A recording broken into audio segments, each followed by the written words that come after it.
toutes et à tous, bonjour. Commençons cette revue de presse par les principaux sujets d'actualité qui ont occupé les colonnes des quotidiens béninois cette semaine. C'est le quotidien La Nation qui nous donne les nouvelles de la prochaine session parlementaire des députés de la 9e législature. Le journal informe qu'ils auront à étudier à partir du mois d'octobre le projet de loi de finances au titre de l'année 2024. La Fraternité fait savoir que le budget de l'État exercice 2024 est de 3 000 milliards 199 millions 274 000 francs CFA, équilibré en ressources et en charges. L'économiste note un accroissement de 6,5% par rapport au budget de 2023 qui était de 3 000 milliards 33 millions 337 000 francs CFA. En effet, un budget de l'État correspond à l'ensemble de ses ressources et de ses dépenses. L'essentiel des ressources provient des impôts et des taxes payées par les citoyens et les entreprises. Les dépenses correspondent à l'argent que l'État utilise pour financer l'action publique telle que la police, la justice, les recherches, éducation et etc. Conformément à la Constitution du Bénin, le gouvernement fait un projet de loi de ce budget qu'il envoie à l'Assemblée nationale qui doit l'étudier et l'adopter avant le début de la nouvelle année. La période de l'étude du projet de loi de finances est généralement celle au cours de laquelle les députés à l'Assemblée nationale défendent au mieux les intérêts de leur mandat auprès de l'exécutif, souligne Fraternité. 41,1% du budget est affecté cette année au social, souligne La Nation. En attendant l'étude et l'adoption de la nouvelle loi de finances 2024, le gouvernement continue l'exécution de son programme d'action de 2023. Bientôt la fin de vente de l'essence de contrebande au Bénin, annonce plusieurs journaux. Le matinal mentionne que c'est la révolution des mini-stations qui sera d'actualité. C'est une approche structurante que déploie le gouvernement pour l'extinction de la circulation et la vente de l'essence de contrebande, note le quotidien du service public. 2000 mini-stations de service d'essence sont déjà acquises sur les 5000 commandées par le gouvernement pour couvrir tout le territoire national. Ces mini-stations déjà acquises au profit des acteurs de l'essence de contrebande permettront de réinsérer et de reconvertir des vendeurs de paillotes dans des emplois décents. Il faut souligner que cette activité génératrice de revenus à laquelle s'adonnent plusieurs Béninois est source d'insécurité publique que le gouvernement cherche à mieux maîtriser pour éviter des accidents dramatiques à notre pays. On ne peut qu'encourager le gouvernement à continuer dans ce sens.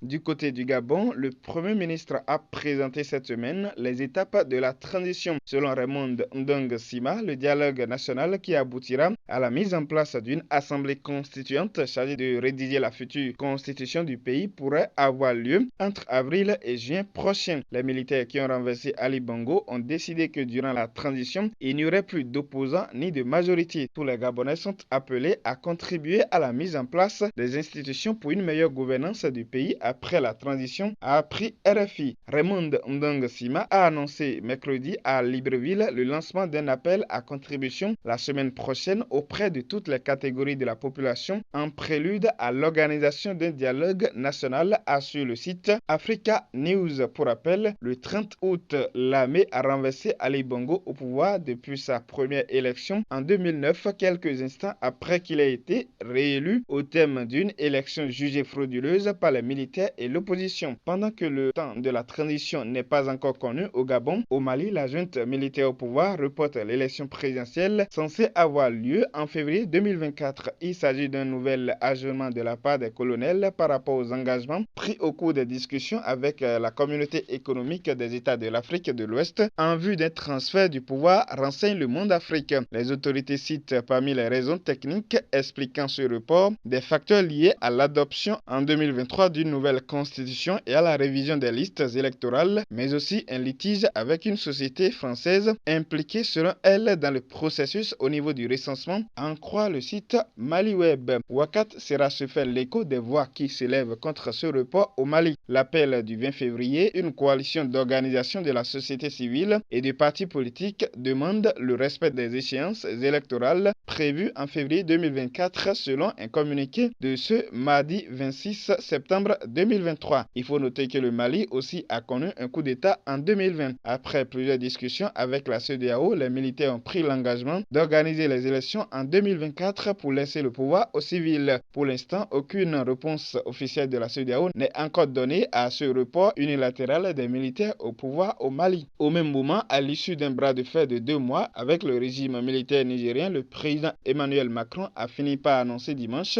Le retour à Paris de l'ambassadeur à Niamey et le retrait du Niger des troupes françaises d'ici la fin de l'année peut-on lire avec le site Le Temps. Ce départ annoncé des troupes françaises suscite une interrogation à la une du quotidien burkinabé Le Pays. La junte sera-t-elle à la hauteur de ce vide laissé par la France? Soulignons que le Niger aussi a connu un coup de putsch le 26 juillet dernier. Depuis, la CEDEAO cherche les voies et moyens pour rétablir l'ordre constitutionnel. BBC Afrique préfère ne pas se mêler des affaires politiques et nous emmène dans le royaume du sport qui constitue une opportunité de faire la paix. En croire les informations relayées par le site, le président de la Confédération africaine de football, Patrice Motsepe, a annoncé le nom des pays hôtes des Coupes d'Afrique des Nations CAN 2025 et 2027. L'édition 2025 se déroulera au Maroc.